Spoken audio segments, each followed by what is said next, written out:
Bienvenue sur la chaîne Oxynutri. Est-ce que vous avez déjà eu l'impression que, malgré tous vos efforts, votre métabolisme semble tourner au ralenti? Vous faites attention à ce que vous mangez, vous essayez de bouger, mais la balance ne bouge pas, ou pire, votre médecin commence à vous parler de prédiabète, de glycémie un peu trop haute ou de cholestérol qui grimpe. Et si je vous disais qu'il existe une molécule, issue de plantes utilisées depuis des millénaires, que la science moderne surnomme aujourd'hui l'interrupteur métabolique maître? Une substance naturelle qui, selon les dernières études de 2023 et 2025, rivalise avec certains médicaments très puissants pour contrôler le sucre et le gras dans votre sang. Mais attention, car derrière cet engouement mondial pour ce que certains appellent le médicament naturel miracle, il y a des réalités que peu de gens vous expliquent. Est-ce vraiment sans danger ? Pourquoi la plupart des compléments que vous achetez ne servent strictement à rien, car ils ne passent même pas la barrière de votre intestin? Et surtout, quels sont les risques réels pour votre santé si vous l'utilisez mal ? Dans cette vidéo, nous allons plonger au cœur de la science de la berbérine. Vous allez découvrir comment elle peut potentiellement transformer votre santé métabolique, vous aider à gérer votre poids et votre glycémie, mais aussi les erreurs fatales à ne surtout pas commettre. Restez bien jusqu'au bout, car je vais vous révéler des données très récentes sur son potentiel contre le cancer et une astuce de biodisponibilité qui change tout à l'efficacité. Avant de plonger dans le vif du sujet, si vous vous intéressez à votre santé, à la nutrition et aux moyens validés par la science pour vivre mieux et plus longtemps, pensez à vous abonner à la chaîne et à mettre un j'aime à cette vidéo. C'est un petit geste pour vous, mais cela m'aide énormément à continuer de produire ces contenus. Merci à vous.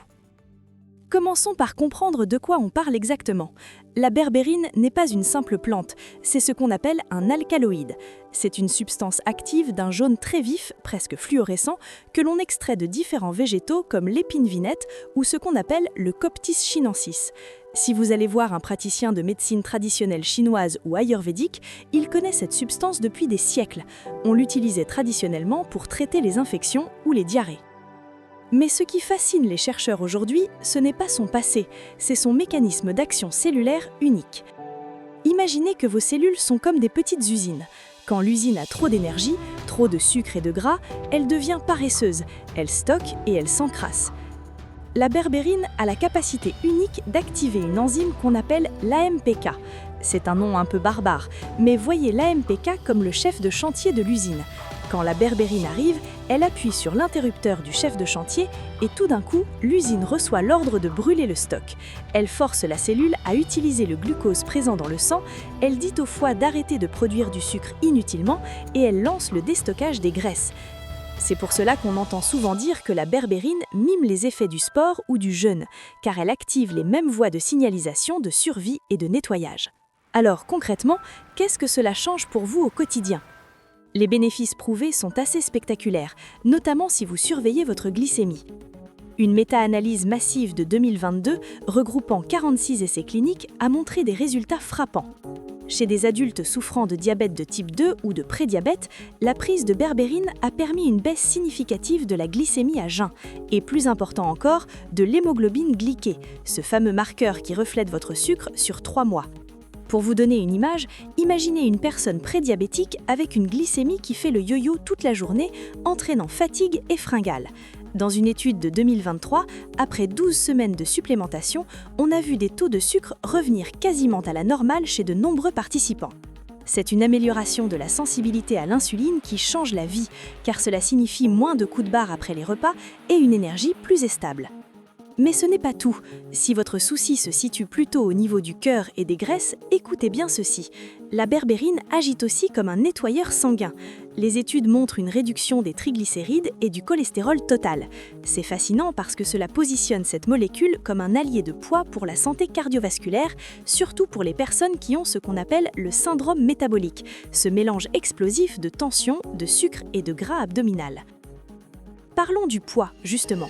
C'est souvent la raison numéro 1 pour laquelle les gens cherchent de la berbérine sur Internet. Est-ce que c'est une pilule magique pour maigrir?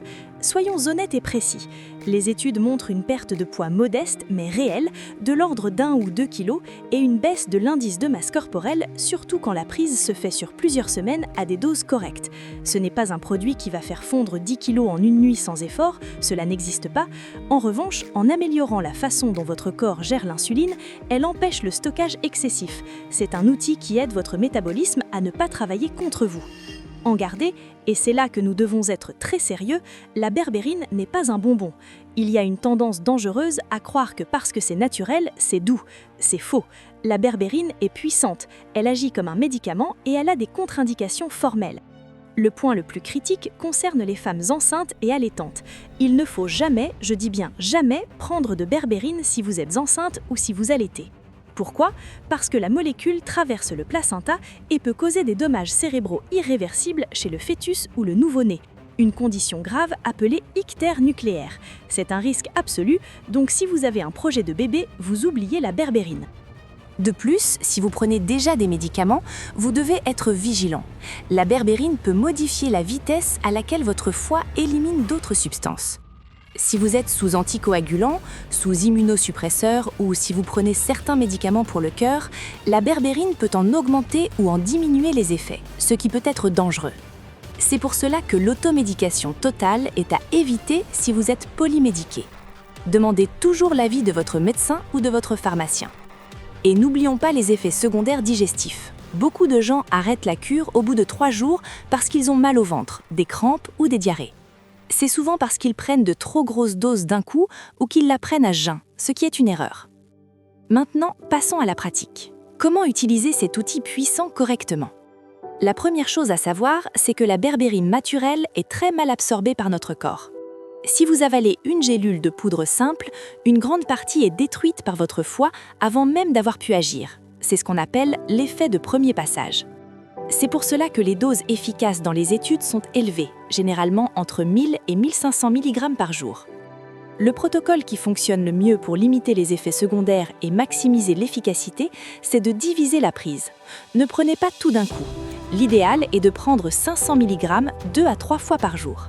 Et le moment est crucial. Prenez-la 15 à 30 minutes avant un repas ou juste au début du repas. Pourquoi? Parce qu'elle va ainsi pouvoir agir directement sur le pic de glycémie provoqué par votre alimentation. Si vous avez l'estomac sensible, commencez doucement, peut-être avec une seule prise par jour, puis augmentez progressivement. C'est ici qu'intervient l'évolution technologique des compléments. Face à ce problème d'absorption, les laboratoires ont développé des formes améliorées. Vous entendrez peut-être parler de phytosaumes ou de formulations micellaires. Ce sont des technologies qui emballent la berbérine dans une petite couche de gras ou de phospholipides pour l'aider à traverser la barrière intestinale. Les études montrent que ces formes peuvent être jusqu'à 10 fois plus biodisponibles. Cela signifie que vous pouvez parfois prendre des doses plus faibles pour le même résultat, avec moins de mal de ventre. Pour vous aider à vous y retrouver, vous retrouverez dans la description des produits que j'ai sélectionnés pour vous, notamment des formes bien assimilées et sûres. Avant de vous parler d'une découverte récente incroyable sur le lien entre berbérine et cancer, j'aimerais vous poser une question. Dites-moi en commentaire si vous avez déjà essayé des compléments pour gérer votre sucre ou votre poids, comme la cannelle ou le chrome, et si vous avez vu une différence. Ça m'intéresse vraiment d'avoir vos retours d'expérience. Revenons à ce que la science nous prépare pour l'avenir. Au-delà du diabète, des recherches fascinantes de 2025 s'intéressent à l'effet de la berbérine sur le microbiote et le cancer. On sait maintenant qu'elle modifie profondément les bactéries de votre intestin. Mais plus surprenant encore, un essai clinique récent a suggéré que la berbérine pourrait aider à prévenir la récidive des adénomes colorectaux, ces petits polypes qui peuvent devenir cancéreux. On est encore au stade de la recherche, il ne faut pas crier victoire, mais cela montre que cette molécule a un potentiel de protection cellulaire qui va bien au-delà de la simple perte de gras. Pour résumer, si vous devez retenir 3 choses essentielles de cette vidéo, premièrement, la berbérine est un activateur métabolique puissant, efficace pour la glycémie et les lipides avec des preuves solides. Deuxièmement, la forme et le moment de la prise comptent énormément. Privilégiez des formes à haute biodisponibilité et fractionnez les prises avant les repas pour éviter les soucis digestifs. Et troisièmement, respectez les contre-indications. Pas de berbérine si vous êtes enceinte et prudence si vous prenez d'autres médicaments. La santé métabolique est un pilier de la longévité. Utiliser des outils comme la berbérine peut être un coup de pouce formidable si c'est fait intelligemment, en complément d'une bonne hygiène de vie et non en remplacement. Si vous voulez d'autres vidéos sur la santé métabolique et les compléments qui marchent vraiment, pensez à vous abonner et à activer la cloche. Partagez cette vidéo à une personne de votre entourage qui lutte peut-être avec sa glycémie ou son poids, cela pourrait vraiment lui rendre service. On se retrouve très vite pour une prochaine vidéo. Prenez soin de vous et à bientôt sur Oxynutri.